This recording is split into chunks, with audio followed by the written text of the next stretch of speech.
I wanted to show you guys a few of the differences in video quality between the Insta360 ONE X2 and the ONE R. Now this video is not going to be an extensive list of differences between these cameras.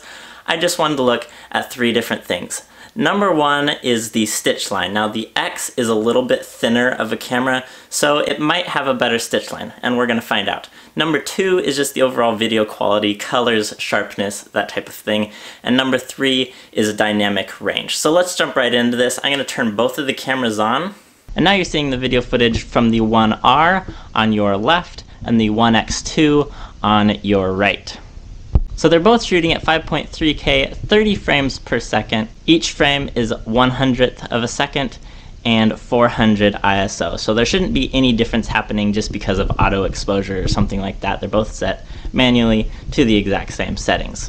All right, so let's go ahead and turn these and just look at that stitch line. It should be crossing my face about now. And at first glance, it seems like the stitch line is about the same in both videos until you move it close to an object. So I'm gonna move it close to my face here, and right there you're gonna see that the ONE R is totally mushing my face together. I only have one eye. And then on the X2, there's still a little distortion, but not nearly as much. I still have both of my eyes. So the stitch line is definitely better on the X2, especially when you get close to things. It's not as noticeable. Like I said, they're pretty much the same when they're farther away from objects, but it does have a better stitch line on the X2.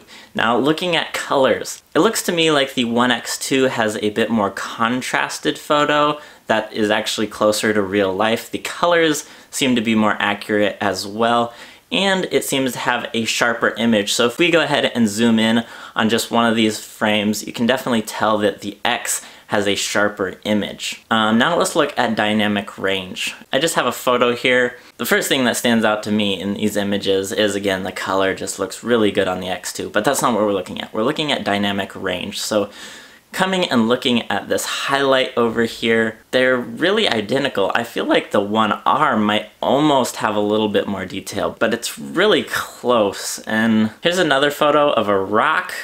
So we have some highlights in here and some shadows down here, and the snow in the X2 looks like it has a little bit more detail in these shadows.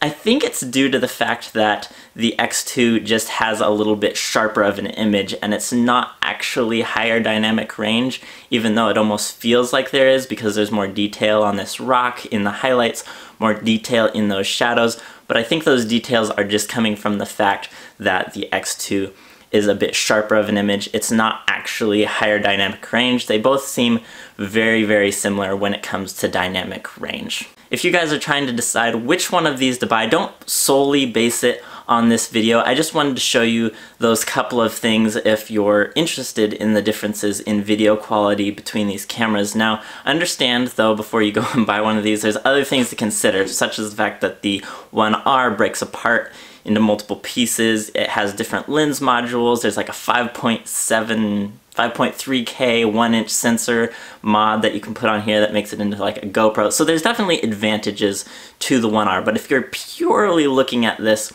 camera for a 360 camera and you don't care at all about the other lens modules for the ONE R, then I would recommend going with the X2. It does seem to have a bit better video quality. Maybe go check out some of my other videos right here, and I will see you guys next time.